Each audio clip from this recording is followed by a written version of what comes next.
On the way ako mga kadugo sa Bugoy's Farm. And mapapadaan ako dito sa unang palay na naitanim dito sa aming lugar. And right now mga kadugo, ano na siya, nakadawan in Tagalog. Lumabas na yung mga butil ng mga palay. At ang hahaba mga kadugo. Ang ganda so far nitong palay na to. Ayan oh. Ang ganda.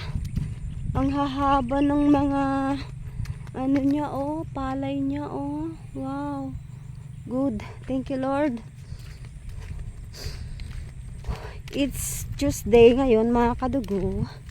Ilang araw na akong hindi pumunta sa Bugoy's Farm kasi super busy. Ang daming activities.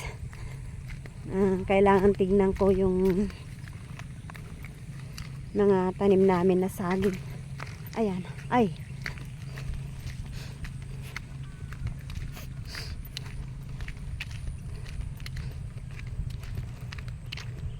At ito namang tanim na mais dito mga kadugo.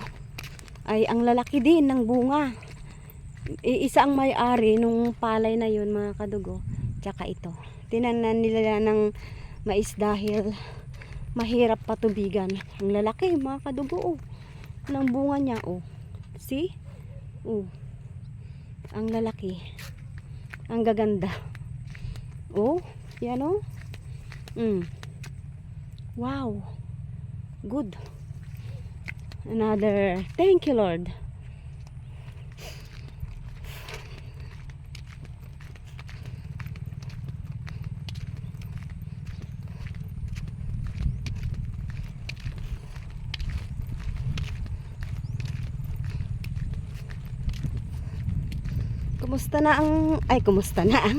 Kumusta ang inyong nagdaang weekend mga kadugo?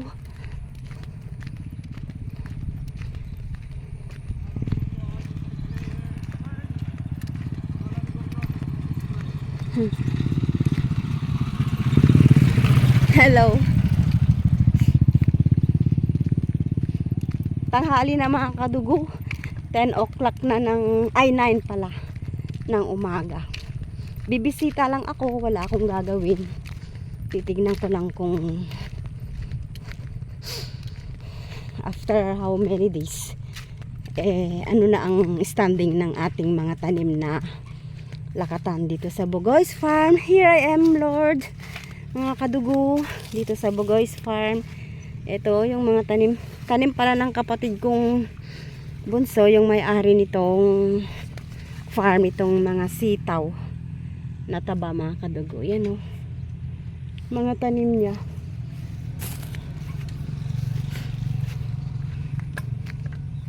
Marami pa ring bunga. Mahal na mga kadugo itong ampalaya. Kahapon ang presyo is 60 pesos. Madami pa siyang bunga. Sana marami pa siyang maha-harvest.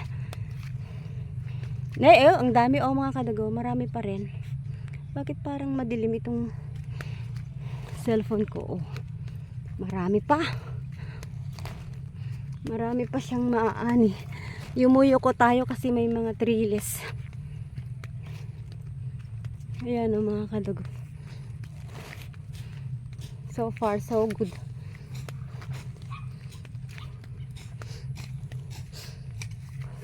Ayan.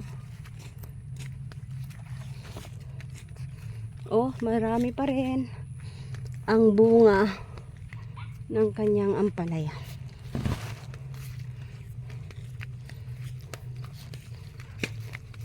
Ito naman yung tanim nilang tabako dito sa amin katabing lote.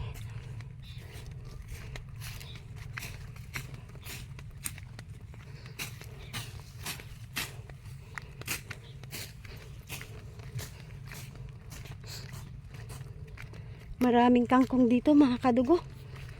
Mga kalabasa. Magaganda.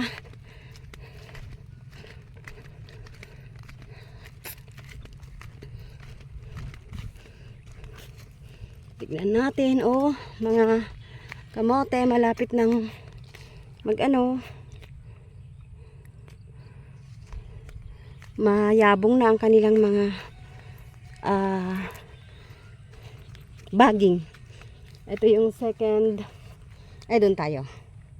Ito yung second na generation ng kanilang tanim na pagod kalabasa. Ito yung first generation mga kadugo. Yan o. Oy, ang ganda o mga kadugo. Maraming bunga.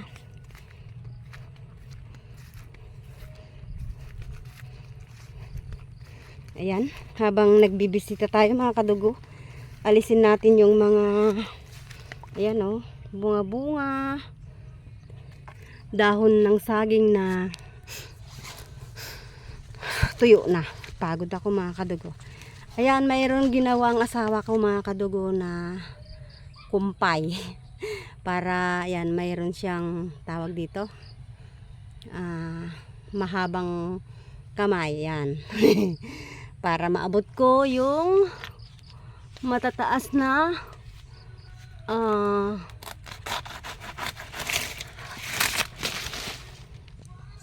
dahon. Thank you sa asawa ko sa paggawa niya mga kadugo. Ang sarap. Oh, ang daming mga bunga mga kadugo. Nakakatuwa. Nakakatuwa. Thank you Lord. Yan, mga bunga, mga kadugo kong minamahal. Maraming bunga ang kalabasa nila. Marami ding bunga. Itong, ayan malapit na ang ma-harvest. Ayan mga kadugo. Ang kalabasa pala ay pwedeng itanim all year round. Yan maganda.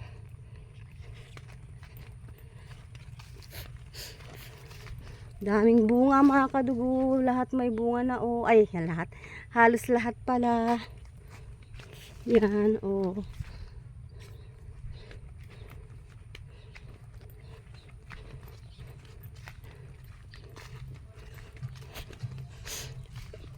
Ay.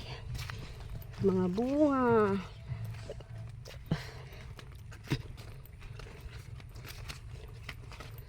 Alisin natin. Gaganda yan yung kamuti namin. Ang bilis lumaki. Ay humaba ang Yan, merong dito, mga kadugo. Ito yung dahon. So, alisin natin. Kasi pagka pangit. Pagka merong pati ito na rin.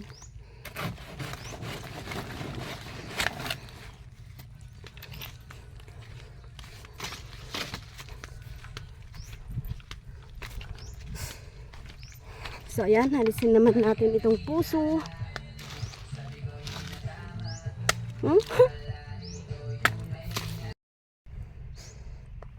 Tapos ko nang inalisan ng mga dahon, tuyo at hindi tuyo, mga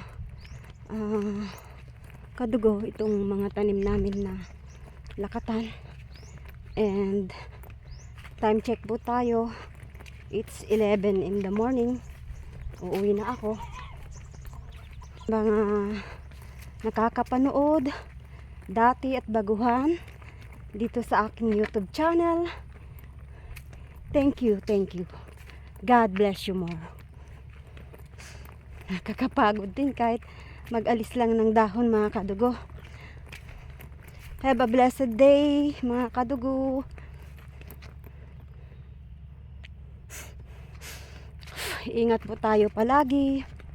Lagi nating tatandaan, mahal po tayo ng Diyos. Hindi niya po tayo pababayaan. Maniwala, magtiwala, umasa, at sumunod lamang tayo sa kanyang mga salita na matatagpuan sa Biblia. Magbasa po tayo ng Biblia, makinig po tayo sa mga preaching. Nang sa ganun, malaman po natin ang kalooban ng Diyos sa ating mga buhay. I love you with the love of the Lord. Bye-bye!